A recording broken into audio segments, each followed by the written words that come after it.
Jopur e kaunti ma Siaya ywago rach to kod nok mag chiro mag mwandu mag puodho e kaunti no magiwacho ni kelo kod nok mar kembe minyalo tere mwandu machunogi mondo mi gimany chiro e kembe mawuok e counties mamoko.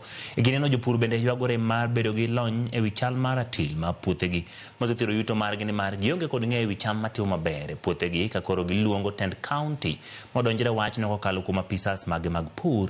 Director mar pur e county no Vincent Okoth ojiwo rowere mondo odonje pur kod ohala kowacho ni giseketo okenge mane onego gisiro rowerego e yor yudo lope ma ginyalo chake pur. Gilose e kinde nyasi ma hingo odiochieng' pur e sub county ma Lego Usonga. Challenges mwaseyudo maduong' ahinya ka mwasiko wayudo e pur mana chiro.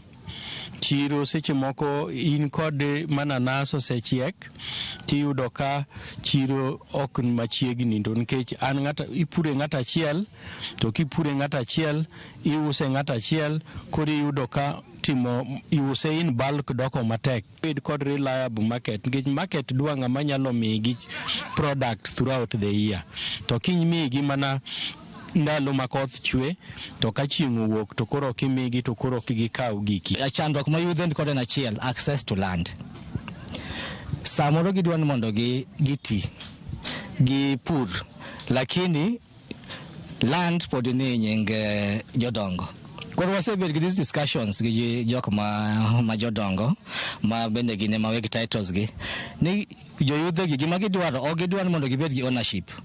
But can we have it mondo koro or make that access mondo giti kod lob